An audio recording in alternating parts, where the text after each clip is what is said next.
Alright, you guys, so today we're going to start putting seeds in our peat moss and getting them ready for our garden. So the first thing you want to do is just kind of take something and poke a small hole in the top of it just to make it easier to push your seeds in. Doesn't have to be too deep, doesn't have to be too crazy, you just want to break through with a little hole. Use warm water when you get these, expand these things. It'll make them go a lot quicker, but your seeds will be a lot happier too. Yeah. Alright, so in here, we're going to do some lettuce, squash, cherry tomatoes, watermelon, and cucumbers. I'm going to take 2 seeds, and we're going to put them in together. We're going to end up thinning them out later on when they're bigger and sprouted, but right now we're going to put the 2 seeds together and see which one, if not both, actually grows. Just like that. You don't have to put them too deep, you don't have to do too much work, you just want to gently cover them with the peat moss. They can be a little exposed, that's no issue.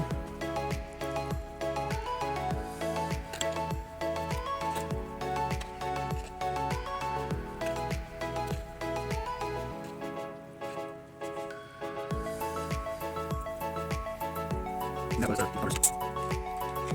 Now we're gonna go ahead and do the squash.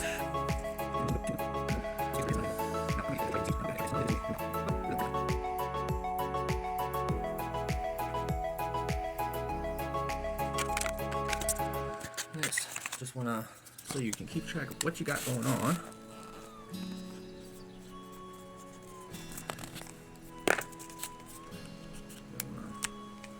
Take your little tab here.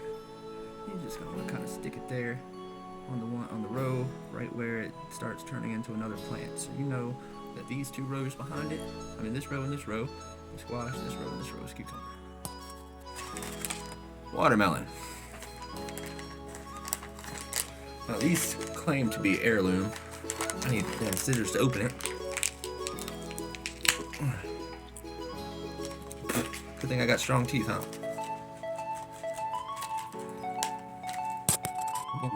Do it at a time, so don't get lummy. But I think even the people that have the rollers, we don't guys. Never know, probably putting it the hardest thing. You're going to take a nice one. You guys also, next one, have it fight. So, I can try my hardest to separate things I can on this full row. Sometimes it's still a little bit, can't do that. Sometimes you start going around things like that. So good.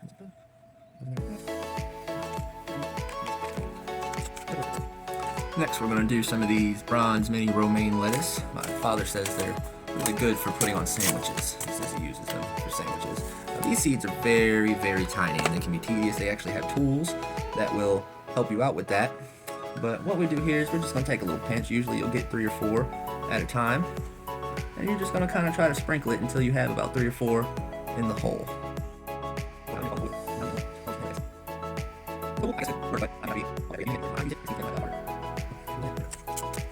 Alright, now we're going to do some of these cherry tomatoes. Usually I don't feel the need to do the tomatoes because honestly I'll just go and buy them from the store anyways when they come out, because I like all the different varieties that they have to offer. Once again, we're just going to take these little tiny seeds and we're going to sprinkle them until you got about 3 in there.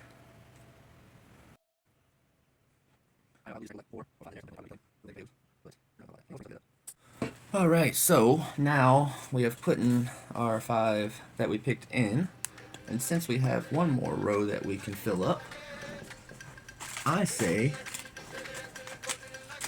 we do some of these red velvet queen sunflowers. Usually I would stick these right in the ground too, but since we got space to put them in here, let's do it.